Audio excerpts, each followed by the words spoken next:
এবার ভারতের মধ্যাঞ্চলীয় রাজ্য ছত্তিশগড়ের জঙ্গলে বড় সাফল্য পেল দেশটির নিরাপত্তা বাহিনী। রুদ্ধশ্বাস বন্দুকযুদ্ধে নিহত হয়েছেন ৯ মাওবাদী। গোপন সূত্রে খবর পেয়ে মঙ্গলবার সকাল 10:30 নাগাদ দান্তেওয়াড়া ও বিজাপুর জেলার সীমান্তবর্তী এলাকায় অভিযান চালায় যৌথ বাহিনীর একটি দল।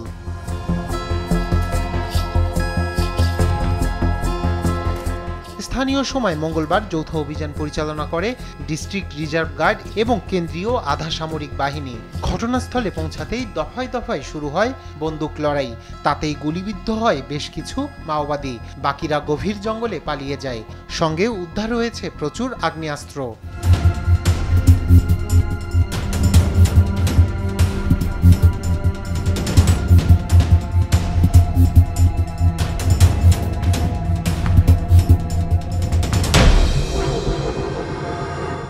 हमारे देश के यशस्वी गृह मंत्री उन्होंने भी आह्वान किया है और बस्तर को, छत्तीसगढ़ को नक्सल मुक्त करने का उनका भी संकल्प है। निश्चित ही बस्तर में शांति बहाली की दृष्टि से यह बड़ी सफलता है। हालांकि सरकार यह चाहती है कि खून खराबा नहीं हो, वो लोग वार्ता के लिए तैयार हों और विकास की मुख्यधारा से जुड़ जाएं और हिंसा का रास्ता छोड़ें, ये सरकार भी चाहती है। और काहे कि वो जो गोली का रास्ता अपना ही से कोई भी समस्या का समाधान नहीं है।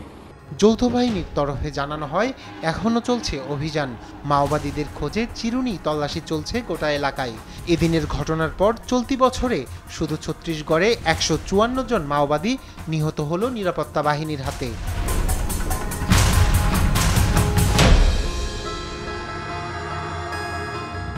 এর আগে গত জুলাই মাসে মহারাষ্ট্রে বন্দুকযুদ্ধে নিহত হয় 12 মাওবাদী।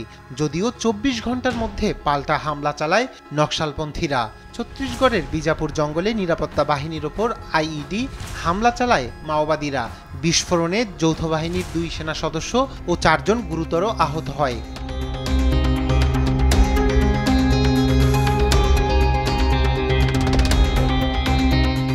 60-এর দশকে ভারতে শুরু হয়েছিল সশস্ত্র মাওবাদী আন্দোলন।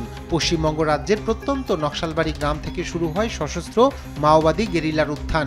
সে সময় মাওবাদী বিদ্রোহ দমন করা হলেও 4 দশকেরও বেশি সময় পরে সেই নকশালবাড়ি বিদ্রোহ এখন সশস্ত্র আন্দোলন হিসেবে ছড়িয়ে পড়ছে ভারতের বিভিন্ন রাজ্যে।